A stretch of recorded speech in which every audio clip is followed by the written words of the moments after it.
Alright everyone, welcome back again to an exciting chapter of Witch on the Holy Night. I say exciting because something incredible happens, guys. It's my favorite scene so far in this whole VN. Not that the other scenes of action and drama that occurred weren't just as important, but this one just shocked me to the point where I was just ecstatic. So, if anything else, guys, I won't spoil it for you. Hope you all continue to enjoy. Thank you again for all the love and support. And let's carry on. Alright guys, and we're back. Instead of cursing her own death, she cursed the fact she would not see Alice defeat Toko. For what else was there to curse except this? Alice disappeared into the forest. Feeling her fellow mage's presence fade, Aoko continued to glare at her sister. いつまでじらす気？私、待たされるのは好きじゃないんだけど。Speaking of waiting, the werewolf Toko had called was nowhere to be seen. It shouldn't have taken him more than a few seconds to come flying out of the old schoolhouse building. そうせくな。今赤ずきんを追っているところだ。黒帽子の彼女をそう例えるのはやや無理があるがね。Her tone reeked of irony.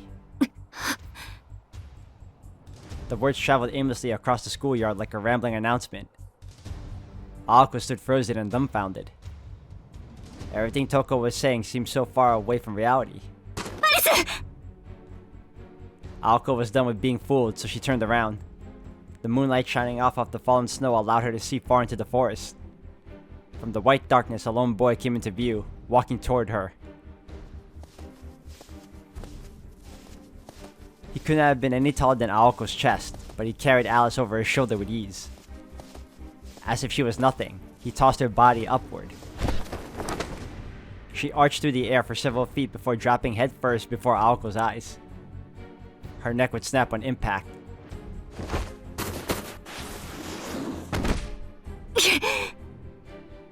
Even though she was wiser not to, Aoko reached out and caught her. Alice's light body weighed heavy as she fell into Aoko's arms. The stitches on her wounds tore.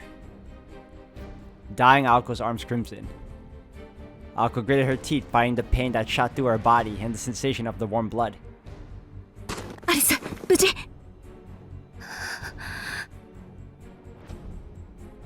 Alice did not respond, but Aoko could see she was at least conscious.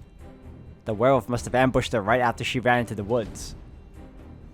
Alice bled heavily from where the wolf tore her abdomen open last night, just like he had done to Aoko. 初めから森に潜ませていたとはね。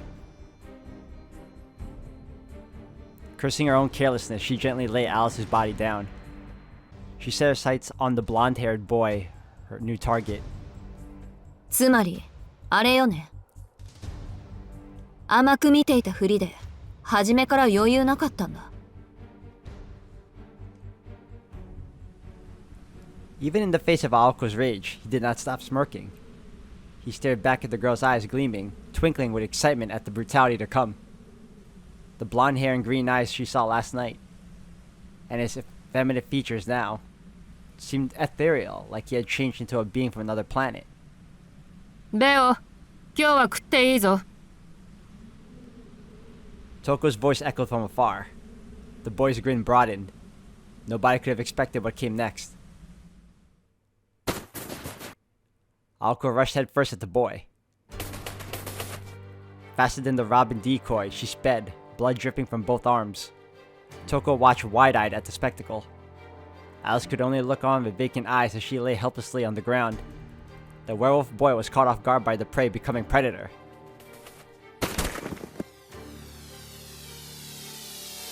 Aoko crossed a 20-foot gap in a second before planting a foot in the snow. It arrested her momentum and pivoted her body like a top. Even if he instantly understood what was coming, the boy wouldn't be able to dodge in time. Using the momentum from her sprint, she pushed her leg into the ground and sprang up. With deadly timing, her roundhouse kick swung in a wide arc toward the boy's neck, sending an explosion of force to his brainstem.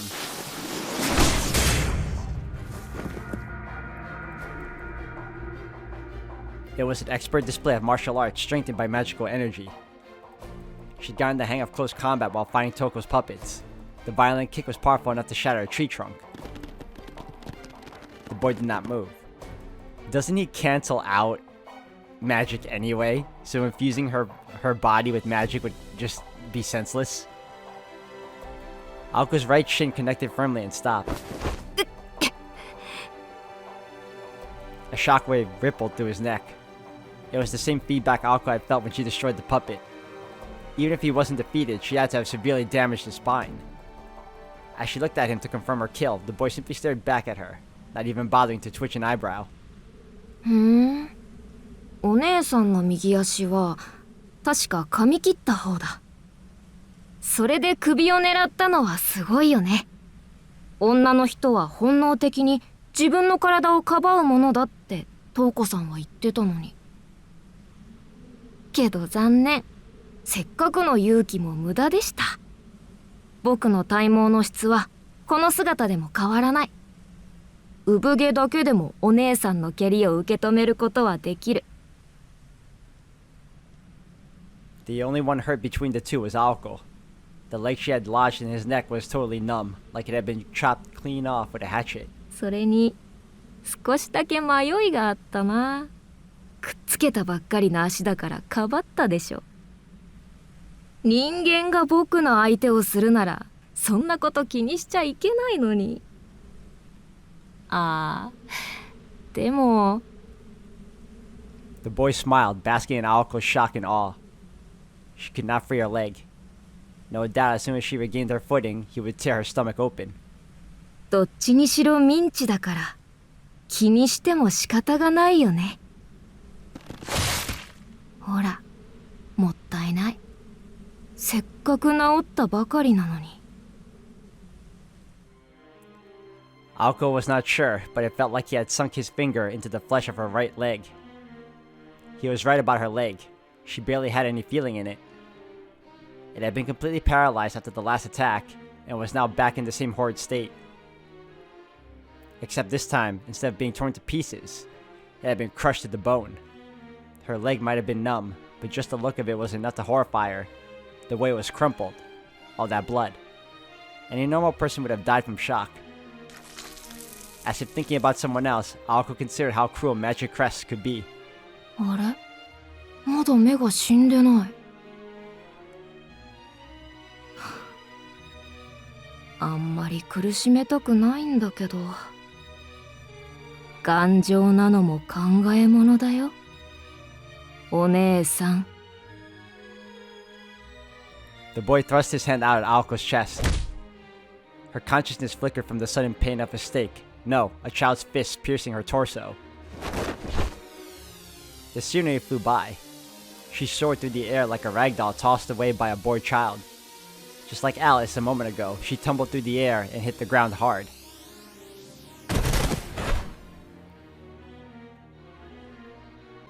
Her right leg was crushed. Her chest caved in.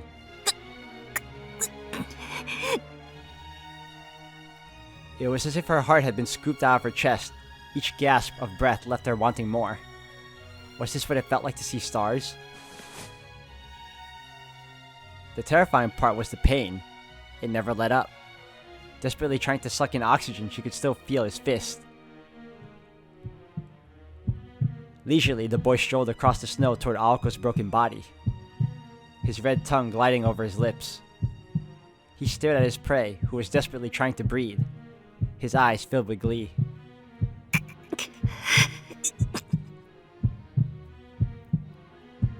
Aoko bit down the temptation to drift away, even though she could find no reason to fight on. The snow had broken her fall slightly, but her death was all but certain. The fist-sized crater in her chest and her mangled leg made sure of that. Even though she knew she was a broken mess, her magic crest frantically worked to resuscitate her heart. But why?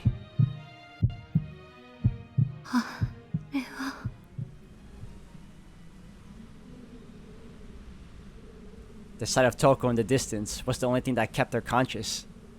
Her sister looked surprised for some reason, like she was witnessing some strange phenomenon that wasn't like her. Wondering what it was, Aoko tried to stay conscious.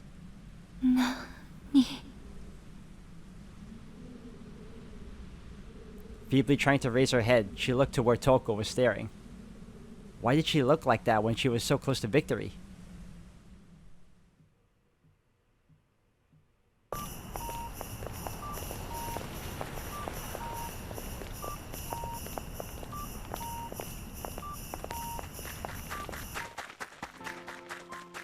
His heart was beating faster than normal. The fragmented and disturbing images kept returning, and he desperately pushed them to the back of his mind. They were thoughts that shook his resolve. He did his best to file them away into an unseen corner of his consciousness.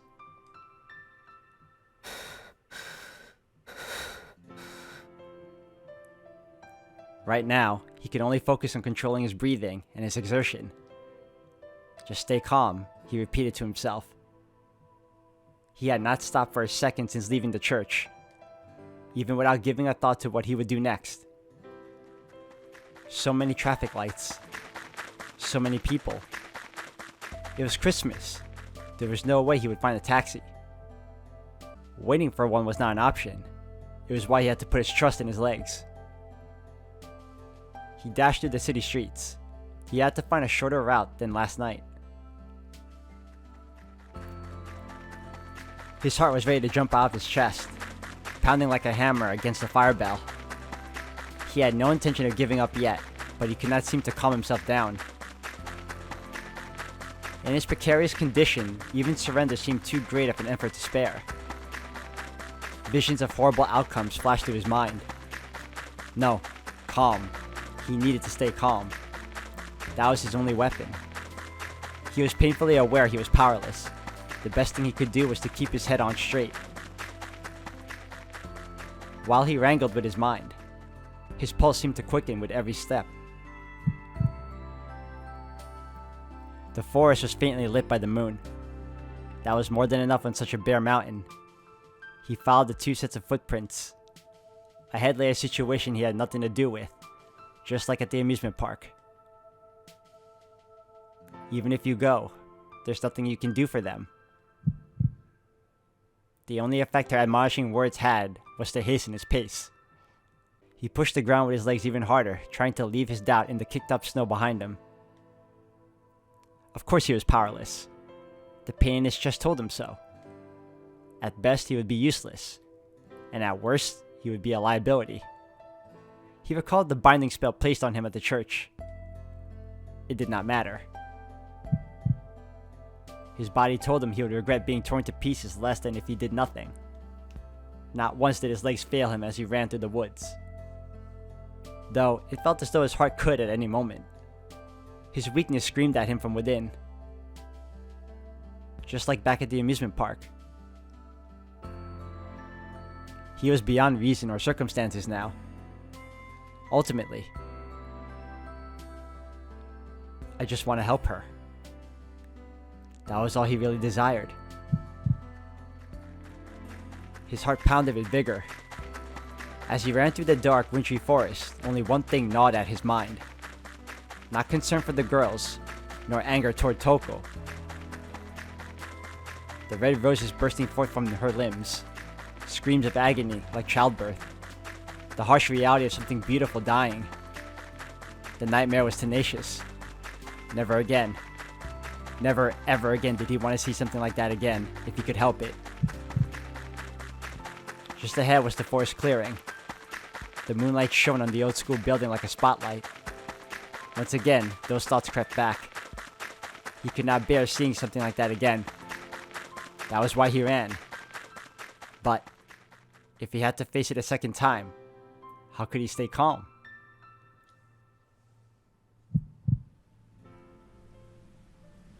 With that thought in mind, he arrived at the clearing. Somehow, his frantic breathing, his rising and lowering shoulders stopped.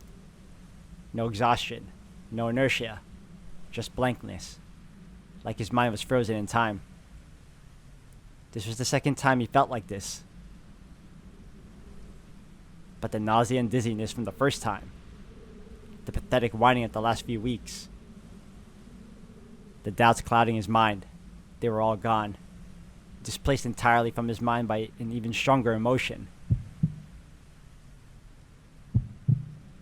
His heart pounded with the force of a sledgehammer. It was a primal sound, loud enough to bring him to his senses.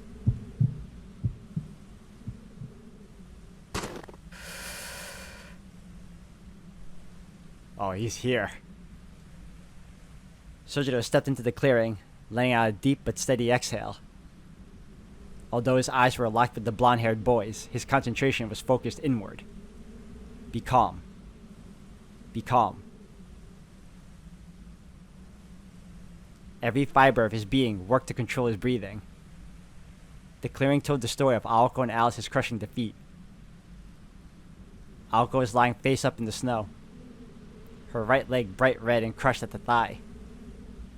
Her eyes were glazed over, but Sojiro could tell she was still bravely fighting. Judging by her spluttering, she had taken a hard blow to her chest or back. Sojiro deduced it was most likely both. Alice's injury seemed less serious than Aoko's, but she lay motionless on the ground nevertheless. She was lying across from Aoko, face down in the snow, arms out in front, as though pushing herself up was too painful. Before the old school building stood the figure of the maid she had seen before.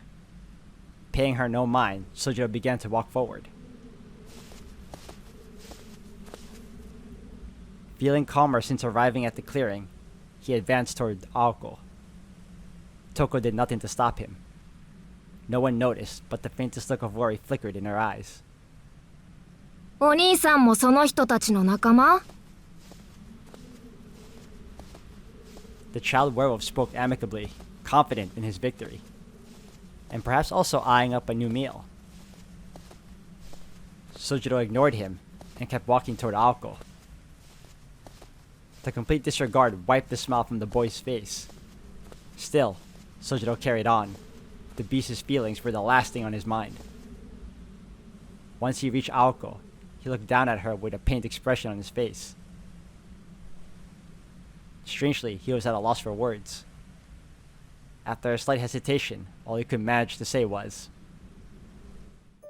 なってないぞ、生徒会長。行く時ぐらい声をかけるものだろう。His awkward remark was half scolding and half affectionate. このバカ. Despite the pain in her stomach, Aoko was able to throw an insult his way. 安心した。余裕あるじゃないか、青崎。His voice brightened as if burying her bravado. The truth was that she barely had the strength to live. Despite that, Sojiro looked like he wanted to respond in his usual way. Something like, "See, Aozaki, you're too tough to die even when someone kills you." あんた. As soon as she tried to speak, she ran out of breath. Sojiro heard her loud and clear this time. He might have looked absent-minded, but he knew exactly how dangerous the situation was. Aoko knew because his carefree-sounding words did not match his expressionless face. 一体何のつもりで? Before she could say doing, she coughed painfully. Sojiro pressed his finger to his lips and nodded. Aoko could not quite believe it, but it looked as though Sojiro had gestured to her to not speak. だってほら、状況はあの時と一緒だ。君がやられたら、次はこっちの番なんだろ。だから協力をしに来たんじゃないか。まあ、何もできないのも、あの時と変わってはいないんだけど。Aoko did not know what to say. She could only look up at him, amazed and awed. The werewolf stared at them, visibly frustrated. After all, he believed himself to be the noblest of all creatures. Ignoring him was treason, punishable by death. Had Toko not been there, he would have sunk his teeth into Sojiro's neck by now. He was sure he had been intimidating enough. However, his prey did not show any signs of fear. It was hard to imagine, but maybe, just maybe, this guy did not view him as a threat. まあ誰でもいいんだけど、筋張った肉は歯ごたえがあっていいし、何より食い出がある。先にそのお兄さんから始めても構わないよね。The boy wolf called out once again. Still not responding, Sojiro raised a hand to his nose. Cool, calm, and collected. Paying no mind to the boy, yet keeping an eye on him. 匂うな。ん？ Everyone present was confused. No one seemed to be able to smell anything but him. へえ。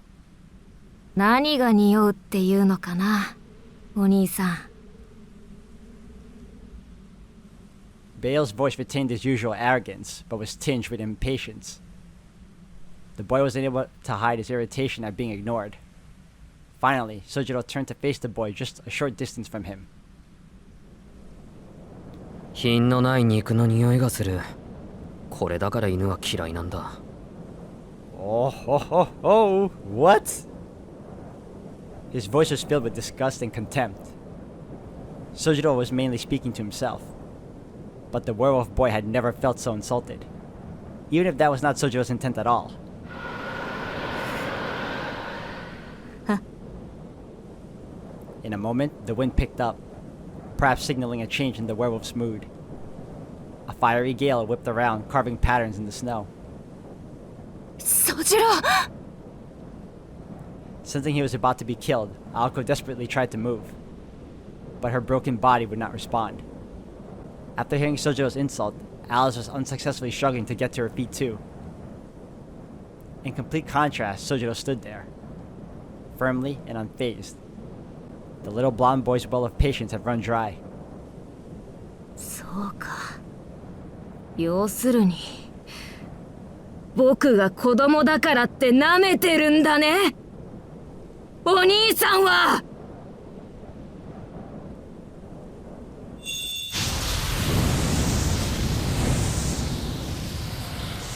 His time playing human was over. Enraged, the boy transformed. He grew larger and larger, golden fur sprouting from his pale flesh.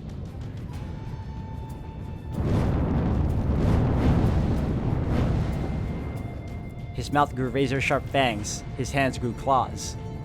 Drawing from the magical energy in the air, he transformed into a preternatural beast, a wolf in the shape of a human. 重化の許しは出していないぞ、ベオ。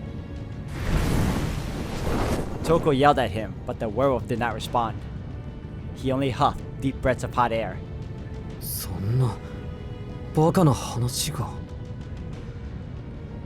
That was all Sojiro could say in response to the boy's metamorphosis. Such a transformation was the stuff of nightmares. What was worse, the beast now towered above him. It was enough to make anybody question reality itself. 驚いた。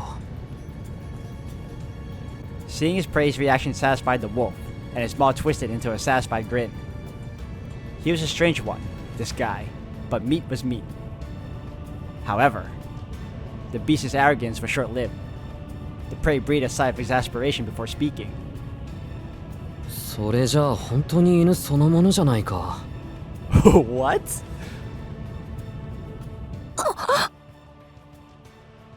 You could hear a pin drop even in the snow. Aoko, Alice, and Toko were all dumbfounded. Were they really seeing a human not just stare a werewolf down, but insult it to its face? They simply could not believe it.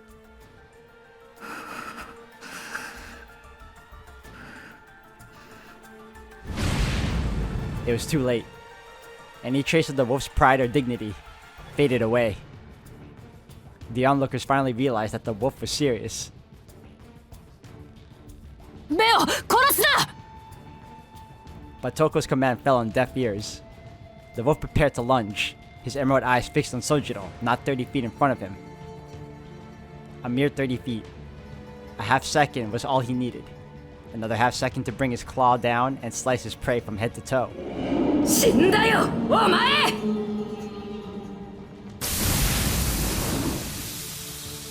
A roar of joyous, unbridled fury echoed far and wide. It was the only warning the werewolf gave as he exploded towards Sojiro. 1 second. A golden blur swept forth in a furious gust, too fast for eyes to follow. In the face of unworldly speed, there was only one thing to do. Sojiro stepped forward, a silent shadow opposite the beastly silhouette of the incoming werewolf. He needed exactly 3 paces. He bet his entire life on around 3 feet of distance. In the blink of an eye, death would be upon him. Yet he did not show the slightest indication he intended to avoid the lunging behemoth. The wolf's forelegs slammed into the ground with earth-shaking fury.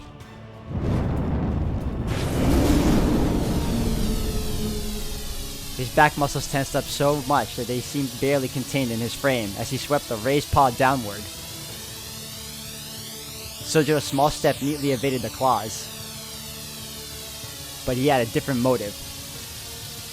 He was merely positioning himself for the next move. His intention was never to avoid anything. From the beginning, his mind was focused on but one thing. One point to aim for. One mind. One breath. He picked the perfect opening in the wolf's torso, the precise microsecond between contraction and relaxation. That one point alone was the crack in the dam of life.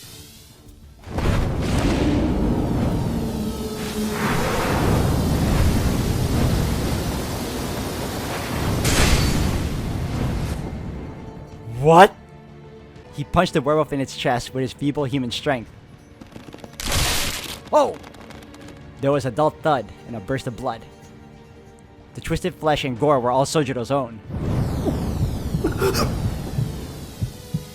The werewolf raised a claw convulsed. From an insignificant impact, the beast's body was the first to collapse, then his spirit. There was a moment of utter incomprehension. The wolf opened his jaws to try and pull air into his lungs. Gasping, he began to topple forward. The slender figure slipped around to his flank. No way! The next blow pierced him like a spear. Ignoring his mangled left arm, the silhouette whirled around and drove his right elbow into the collapsing werewolf's back. There was another muffled impact.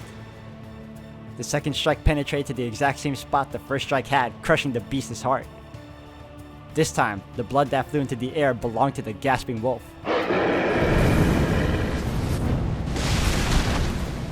What? What? The werewolf fell to the ground, choking on his own blood. He did not get up. He showed no sign of life.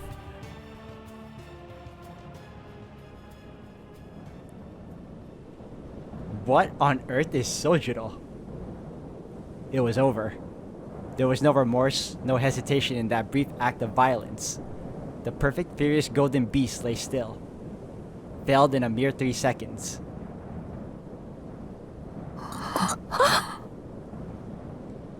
No sane person would have bet on this outcome. His breathing calm, the victor stood over the fallen behemoth's body. なんで僕が Even as the beast lay crumpled in the snow, he could not grasp what had happened. His heart had ruptured, cutting the blood flow to his body and brain, leaving him helpless. That much he knew. If he were a normal creature, he would be dead. As it was, this was a trifling inconvenience. Once his heart was repaired, his body would heal as well. It was not as if he had been struck by magecraft exceeding his own mystical nature. This was little different than a grazed knee. Which is what was so strange. Your heart does not stop from a grazed knee. 思い出さないと The werewolf frantically searched his memory. He managed to remember right up until the moment he raised his claws. But what had come after that? Given the right transformation, he knew he could withstand even a cannon blast. How had a puny human dropped him? Wait, before that he had to figure out exactly what his opponent did to him. The moment he got in close, yes, he had felt a small impact. The attack was so accurate that it probably only affected his heart. Ridiculous. Even if that was possible, there was no way that alone could stop a werewolf's heart. In the end, no matter how much he thought about it, nothing added up. The answer was out of reach for a werewolf with no knowledge of being backed into a corner, let alone the limits of human skill.